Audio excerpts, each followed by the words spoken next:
Assalamualaikum warahmatullahi wabarakatuh. Kali ini saya akan melanjutkan cerita dari kisah yang sebelumnya yang berjudul Dijadikan Tumbal Pesugihan. Dan gak usah berlama-lama lagi, langsung aja kita ke ceritanya. Ketika kami tiba di rumah Pak Lukman, ternyata si Pari sudah tidak ada. Mungkin dia sudah pulang ke rumahnya. Tetapi entah kenapa, tiba-tiba aku merasakan hal yang buruk akan terjadi. Ketika berada di rumah, perasaan buruk itu terus menghantuiku. Hingga keesokan harinya, saat tiba di sekolah, aku mulai sedikit lega. Karena tidak terjadi apa-apa dengan si Pari. Perasaan buruk itu pun langsung menghilang dari pikiranku. Tapi lama-kelamaan, kuperhatikan tingkah si Pari kok mulai berbeda. Terkadang dia suka ngomong sendirian. Aku dan Balung mencoba menghampiri si Pari. Dan aku pun bertanya, "Kamu ngomong sama siapa?" "Oh, ini kenalin temanku. Namanya Depan," ucap si Pari. Aku dan Balung pun saling tatap. "Udah gak waras ini anak," ucap Balung. Aku pun langsung menyenggol Balung untuk diam. Dan tanpa basa-basi, aku dan Balung pun meninggalkan Pari sendirian. Dan ketika sore hari, kampung kami digegerkan dengan kabar hilangnya si Pari. Aku yang mendengar hal itu cukup terkejut. Warga kampung pun membantu mencari keadaan si Pari. Kata ibunya, terakhir dia lihat si Pari main di belakang rumah. Saat malam tiba, Pari belum juga ditemukan. Kami pun pulang ke rumah masing-masing. Keesokan harinya, waktu itu tepatnya hari Minggu, ketika kami lagi libur sekolah, sekitar jam 7 pagi, aku mendengar bahwa Pari telah ditemukan oleh Pak Manto di sebuah pohon bambu. Mendengar hal itu, aku pun cukup senang. Tapi kesenangan itu hanya sebentar saja. Saat aku dan kawan-kawan tiba di lokasi, aku pun terduduk lemas dan napas ini terasa sesak saat melihat jasad temanku si Pari berada di atas pohon bambu. Dan yang anehnya, batang pohon bambu yang segitu kecilnya tidak patah saat menahan badan si Pari. Warga kampung cukup kesusahan menurunkan jasad temanku itu karena terjepit oleh batang-batang bambu. Di situ kami keheranan dibuatnya. Bagaimana cara ia bisa memanjat pohon bambu sampai setinggi itu? Dan setelah bersusah payah, akhirnya jasad temanku itu pun berhasil diturunkan. Setelah berhasil menurunkan jasad si Pari, kami pun beramai-ramai mengantarkan jasad tersebut. Begitu sampai di rumahnya, betapa terpukulnya kedua orang tua si Pari saat melihat anak semata wayangnya kini telah tiada. Aku saja yang baru mengenalnya sudah sangat terpukul, apalagi kedua orang tuanya. Tak terasa tiba-tiba air mata ini pun menetes. Aku masih belum percaya dengan apa yang terjadi. Malangnya nasibmu Pari berakhir seperti ini, rintihku dalam hati. Setelah pemakaman selesai, kami pun pulang ke rumah masing-masing. 2 hari kemudian, ibunya Pari berniat menjual rumahnya dan segera pindah dari kampung kami. Hari-hari pun berlalu. Hampir setiap bulannya, hal yang sama selalu terjadi. Sudah ada 3 korban saat itu. Kami pun mulai muak dengan keadaan seperti ini terus. Tapi mau bagaimana lagi? Jika kami menuduh Pak Lukman adalah pelakunya, kami tak memiliki bukti sama sekali. Jadi kami hanya bergantung pada Yang Maha Kuasa. Semua itu pasti bakal ada jalannya. Karena takut akan ada korban lagi, kami sama sekali tak pernah bermain ke lapangan lagi. Setiap pulang sekolah, kami hanya bermain di rumah masing-masing. Sungguh sangat membosankan. Apalagi aku yang anak tunggal. Kerjaanku ya nonton TV terus, hingga berbulan-bulan Tapi alhamdulillah, berkat rencana seperti itu, kami tak pernah mendengar ada korban lagi. Dan hingga satu ketika, aku mendengar ada pengumuman di musola perihal orang yang meninggal lagi. Setelah aku mendengarkan dengan seksama, ternyata yang meninggal adalah istrinya Pak Lukman. Ibuku cukup kaget saat mendengarnya, karena semalam pagi ibuku baru bertemu dengannya di pasar, dan keadaannya pun masih sehat-sehat saja. Tapi yang namanya takdir, kita tidak ada yang tahu. Dikarenakan mereka jarang sekali keluar rumah, jadi warga kampung kurang tahu istrinya meninggal karena apa. Ada yang bilang karena sakit, karena pas dilihat jenazah almarhum, badannya sangatlah kurus kering. Dan ada juga yang mengatakan mungkin karena sudah tidak ada lagi tumbal, maka istrinya lah yang menjadi tumbal. Setelah pemakaman selesai, kami pulang ke rumah masing-masing. Kini Pak Lukman hidup seorang diri di rumah besarnya itu. Dan singkat cerita, saat itu adalah malam minggu. Ayahku mendapatkan giliran berjaga atau ngeronda. Pos ronda berada di tengah-tengah kampung kami. Saat itu, ayahku kebetulan lagi banyak kerjaan. Jadi, ia menyuruhku untuk menggantikannya. Aku mengajak Balung malam itu, supaya ada temanku di sana. Kami berjumlah 6 orang, ditambah Balung, jadi 7. Di sana, cuma kami berdua yang masih anak-anak, yang lainnya orang tua semua. Waktu menunjukkan pukul 1 malam. Saatnya kami berkeliling memutari desa, dari rumah ke rumah sambil membawa kentungan yang terbuat dari bambu dan 3 buah senter. Setelah lama berkeliling, tibalah kami di sebuah pemakaman umum atau yang biasa disebut kuburan. Pemakaman ini berada di pinggiran desa, dan di belakang kuburan itu ada hutan yang masih sangat rimbun. Kami pun mencoba menyenter ke arah hutan itu.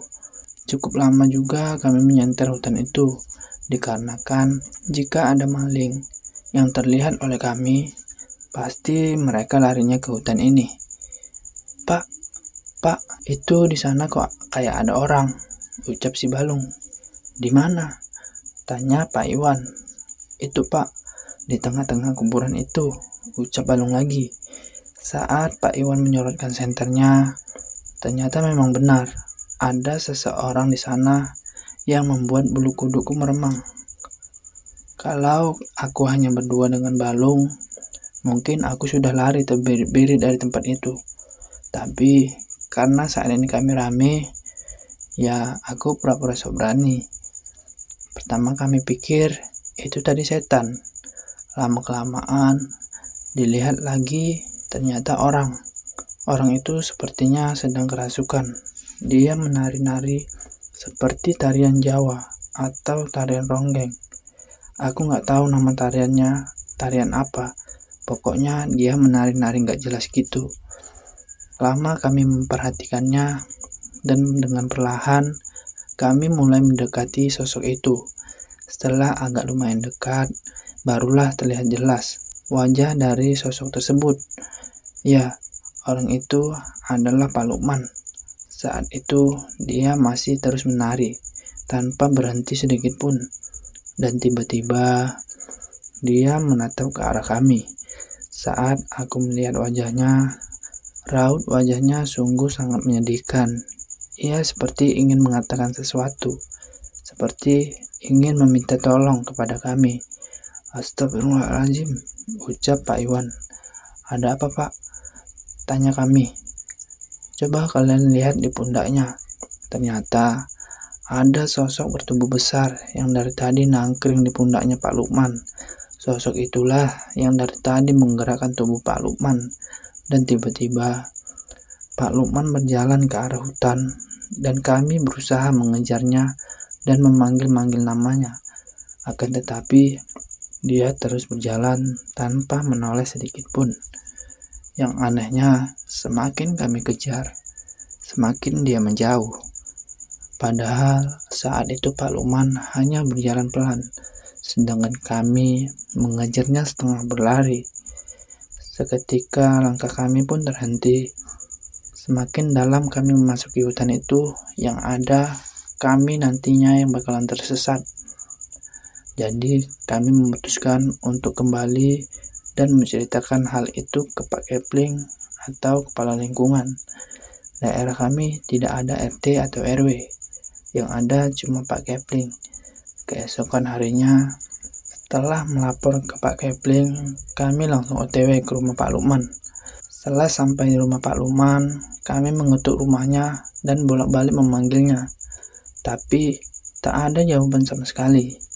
Kepala lingkungan mengumpulkan semua warga untuk mencarinya ke dalam hutan. Hingga sampai sore hari, Pak Lukman masih belum juga ditemukan. Saat itu, Pak Lukman dinyatakan menghilang secara misterius. Kami pun pulang ke rumah masing-masing. Dan beberapa hari kemudian, saat itu pada malam Jumat, saat giliran Pak Ali yang berjaga dan 5 orang lainnya, mereka duduk di pos ronda sambil memainkan kartu untuk mengisi kekosongan mereka. Waktu menunjukkan pukul 1 malam. Saat mereka akan mau berkeliling, tiba-tiba dari kejauhan terlihat ada sosok seseorang yang berjalan menuju ke arah mereka. Sosok itu ternyata adalah Pak Lukman. Ketika Pak Lukman berjalan di depan pos ronda, betapa terkejutnya mereka. Ternyata Pak Lukman bukannya berjalan, melainkan dia sedang melayang karena kakinya yang tak menyentuh tanah. Dia melayang sambil mengatakan, "Tolong saya." Semua yang menyaksikan itu bergidik ketakutan. Beberapa hari berlalu, ternyata arwah Pak Lukman hanya muncul ketika malam Jumat saja, tepatnya jam 1 malam. Jika sudah muncul, dia hanya melayang dan mengelilingi kampung ini saja, dan setelah itu menghilang entah kemana. Karena mendengar informasi itu, aku pun begitu penasaran. Ketika malam Jumat berikutnya, aku memaksakan diri untuk tidak tidur. Dan ketika jam 1 malam, aku mengintip dari jendela kamarku, ingin memastikan cerita itu. Setelah lama menunggu, ternyata benar, dia melewati rumahku. Ketika melihat dia melayang, sekujur tubuhku ini terasa kaku dan tak bisa digerakkan. "Tolong saya," ucapnya. Suara berat itu sungguh menyayat hati ketika mendengarnya. Aku berusaha untuk tetap tenang dan perlahan badanku pun mulai bisa digerakkan kembali. Aku bergegas menutup jendelaku dan berusaha untuk tidur. Dan keesokan harinya, warga kampung mulai resah dengan kemunculan arwah tersebut. Dan setelah berdiskusi, akhirnya Ustadz Imam pun menawarkan diri untuk mengatasi hal tersebut.